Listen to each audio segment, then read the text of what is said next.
The woods behind my childhood home were my kingdom. Every gnarled root was a castle wall, every stream a moat I dared to cross. I knew those woods better than the layout of my own house, or so I thought. That was before the day I met Daniel. It was late afternoon in October, the kind of day where the sunlight is golden and thin, and the air smells of dying leaves and damp earth. I was building a fort, a masterpiece of fallen branches and moss, when I heard a twig snap nearby. I froze, my heart thumping a frantic rhythm against my ribs. It wasn't a deer. The sound was too deliberate. Peeking through a gap in my fort's wall, I saw him. A boy, maybe a year or two younger than me, with hair the color of straw and eyes that were startlingly blue. He was wearing clothes that seemed out of place overalls and a simple button-up shirt, the kind my grandpa wore in old photos. He was just standing there, staring at me. "Hello," I said, my voice a little shaky. He didn't answer. He just tilted his head, a slow, curious motion like a bird.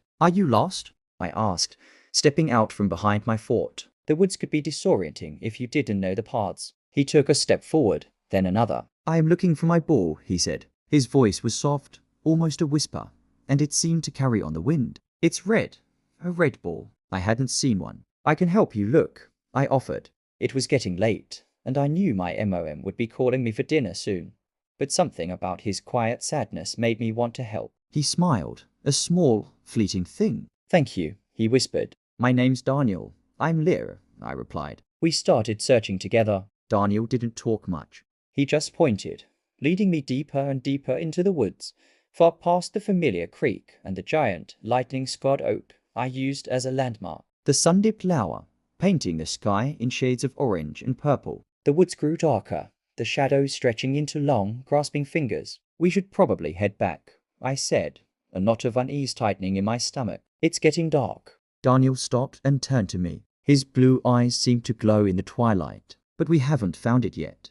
We can look again tomorrow," I insisted. My MOM will be worried. He just stared at me, his expression unreadable. A cold breeze swept through the trees, rustling the leaves and making me shiver. Suddenly, I was keenly aware of how far from home we were. I didn't recognize anything around us. The trees all looked the same, tall, dark, and menacing. I have to go," I said, turning to leave. "Don't go." Daniel's voice was right behind me, a chilling whisper that raised the hairs on my neck. "You can't leave me alone again."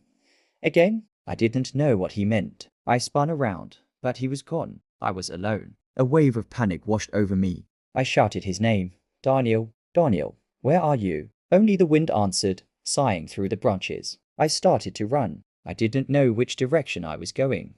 I just ran, desperate to find a familiar path. Branches whipped at my face, and roots seemed to grab at my ankles. My breath came in ragged gasps. Every shadow looked like a figure. Every rustle of leaves sounded like footsteps behind me. I thought I heard his voice, that soft whisper, calling my name from different directions. "Leo, why did you leave me? It's so cold out here." "Come play, Leo." Tears streamed down my face as I stumbled through the darkness. The woods that had once been my playground had transformed into a terrifying maze. After what felt like hours, I saw a light. A single blessed light. It was the porch light of my house. I burst out of the tree line and sprinted across the backyard, collapsing onto the back porch, sobbing. My parents rushed out, wrapping me in their arms, demanding to know where I'd been.